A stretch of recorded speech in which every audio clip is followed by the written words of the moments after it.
अस्सलामुअलैकुम। तो भाई आपकी अटेंडेंस कितनी है ये चेक करने का ऑप्शन एस्केप फॉर्म पर आ चुका है। ठीक है, एस्केप फॉर्म के पोर्टल पर आ चुका है। अब बहुत सारे बच्चे मुझे ये सवाल कर रहे हैं कि सर अगर हमारी अटेंडेंस पूरी नहीं हुई, यानी हमने कॉलेज की ज़्यादा छुट्टी की, तो क्या हमें एग्ज़ाम ही देने नहीं दिया जाएगा? कॉलेज रोज़ जाएं या नहीं जाएं, अटेंडेंस चेक कैसे करनी है? सबसे पहले तो अटेंडेंस कैसे चेक करनी है ये बताता हूँ, उसके बाद आपको फिर मैं ये बताता हूँ कि कॉलेज रोज़ जाना है या नहीं जाना। ठीक है, अटेंडेंस चेक करने का सुनो। आप जो है वो एस्केप फॉर्म लिखो, जहाँ पर आपने एडमिशन के लिए अप्लाई किया था वही वेबसाइट पे दोबारा जाओ, लिखो एस्केप फॉर्म। तो आपके पास जैसे ही उसे क्लिक करोगे सबसे पहला ऑप्शन आएगा check attendance, check your attendance. ठीक है, अब चेक कैसे करनी है? अपना बे फॉर्म नंबर जो आपने डाला था वो डालो, ठीक है, और अपना मैट्रिक का रोल नंबर इंसर्ट करो, तो आपको पता चल जाएगा कि आपकी अटेंडेंस कितनी चल रही है। अटेंडेंस अब आपकी पोर्टल पर अपडेट हो रही है, तो निज़ाम माशाल्लाह से बहुत अच्छा हो गया है। पहले ऐसा नहीं था, वक्त के साथ साथ चीज़ें अच्छी हो रही हैं। अब आप एक बात बताएं कि ये इतने बड़े बड़े कॉलेजेस, ये जो भी चीज़ें बनी हुई हैं, ये आप लोगों के लिए ही बनाई गई हैं ना। अगर आप उसमें जाएंगे ही नहीं तो जो टैक्स का पैसा उस कॉलेजेस में जा रहा है या जो भी टैक्स का पैसा लग रहा है वो तो कहीं इस्तेमाल नहीं होगा। तो इसीलिए आपका कॉलेज जाना बड़ा ज़रूरी है। तो आप कॉलेज जाएं ताकि आपको भी इल्म मिले और सबको फ़ायदा हो। ठीक है, अच्छा, और अगर कुछ नहीं समझ में आ रहा कॉलेज में तो टीचर से पूछें, एमी इंग्लिश सेंटर से पढ़ लें, लेकिन कॉलेज जाएं। अच्छा, अब यहाँ पर आ जाओ।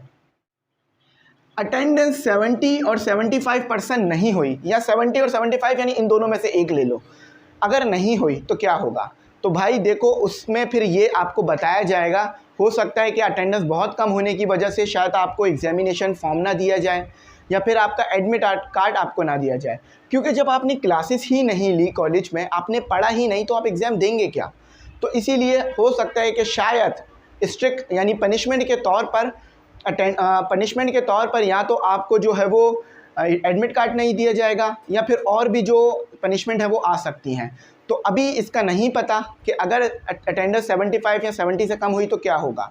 अभी ये सिर्फ एक मिथ है कि शायद एडमिट कार्ड नहीं दिया जाएगा, या शायद पेपर नहीं देने दिया जाएगा, या शायद नंबर कम दिए जाएंगे, या बी ग्रेड दे दिया जाएगा, या शायद प्रैक्टिकल एग्ज़ाम नहीं देने दिया जाएगा। अभी तक नहीं बताया गया कि अटेंडेंस कम होगी तो क्या होगा।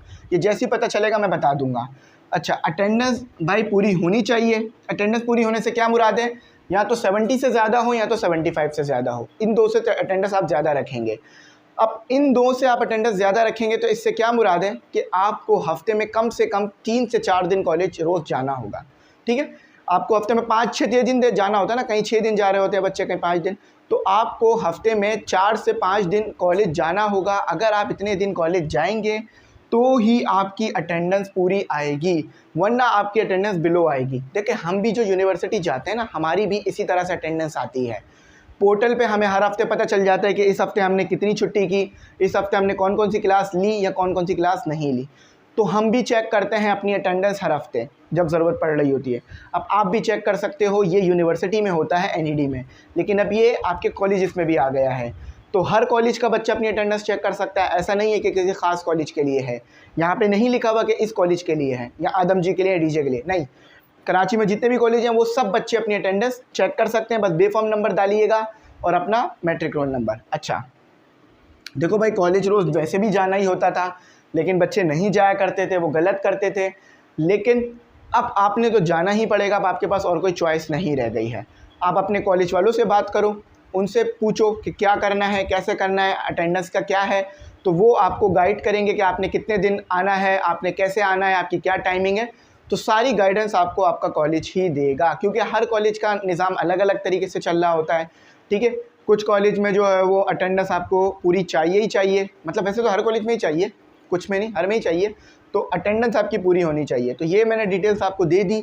मैं उम्मीद करता हूँ मेरी बात समझ में आई होगी। जैसे जैसे इसके ऊपर मुझे डिटेल्स आती रहेंगी कि अगर अटेंडेंस पूरी नहीं होगी तो क्या होगा बच्चे के साथ, उसको कैसे पेपर देने दिया जाएगा या वो क्या करेगा, तो वो बात मैं फिर उस टाइम पे बता दूंगा। ठीक है, अभी आप अपनी तरफ से ना सोचें, बस अभी ये सोचें कि अटेंडेंस पूरी रखनी है। पहला महीना था ये कॉलेज का, एडमिशन वगैरह आपके 15-10 तक हो गए हैं कंप्लीट। अब बस आपकी पढ़ाई चल रही है, तो वहाँ से भी पढ़ें और एमी इंग्लिश सेंटर से भी देखें, ज़्यादा से ज़्यादा सीखें ताकि आप आगे बढ़ सकें। मैं उम्मीद करता हूँ मेरी बात आपको समझ में आई होगी। Thanks for watching. अल्लाह हाफिज़। अपनी कीमती दुआओं में ज़रूर याद रखें।